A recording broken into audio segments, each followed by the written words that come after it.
Beautiful sunset.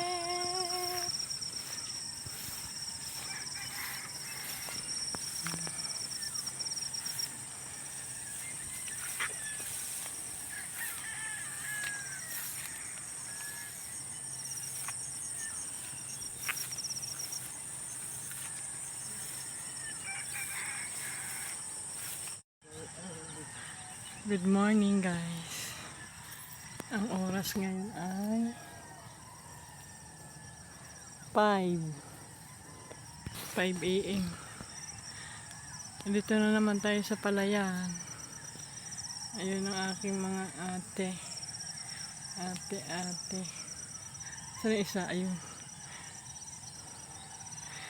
Tingnan mo oh. Tanaw yung Bulkan Mayon. Ayan oh. Maganda na yung iinit na. Ngayon ay Lunes. Ano bang petsa ngayon? May 5. May 5 na ba? Oo, May 5. Ano, ganda. Tanaw dito ang Mayon. Good morning. Mag-exercise na naman tayo sa palayan. Ganda oh. 2 araw kasi dito umulan. Sa probinsya. Samantalang dyan sa Manila. Grabe init. Good morning. Ayan. Malapit na to araduhin. Kaya kailangan na natin anihin yung mga palay. Libre na yan. Kaya maya-maya niya marami na mag-aani. Ganda ng umaga.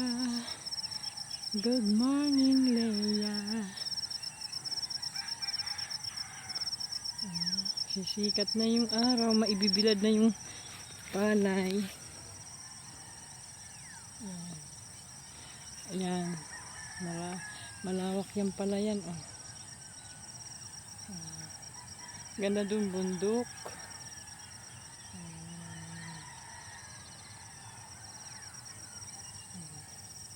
Hanggang doon kami. Yan kasi malapit ng araduhin. Pag inarado, masasayang yung palay pagka hindi mo inani. Libre na yan. Anihin na natin. Hanggang doon, minsan nakakarating kami doon sa kabila.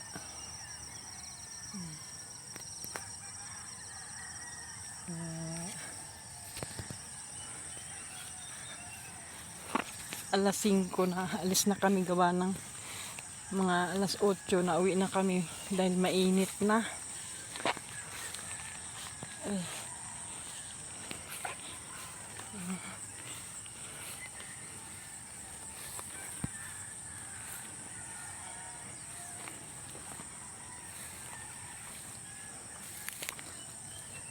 Yung iba kasi may tubig na.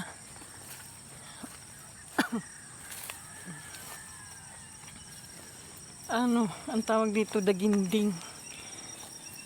'Di ba nag-ani sila? Pagkatapos nila ng ani, mga 1 month tutubo uli yung mga yan. Tapos mamumunga. Yan. Yan yung tinasabi na daginding.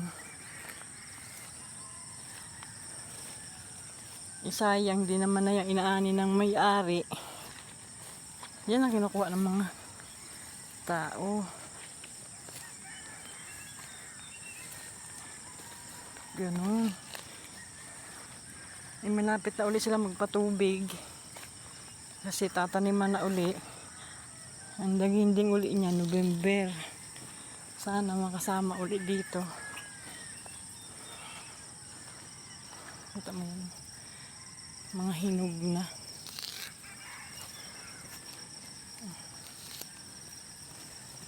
Gunting lang yung gamit ko. So yun, mag-aani na tayo at maliwanag na. Bye! Salamat sa pagnood.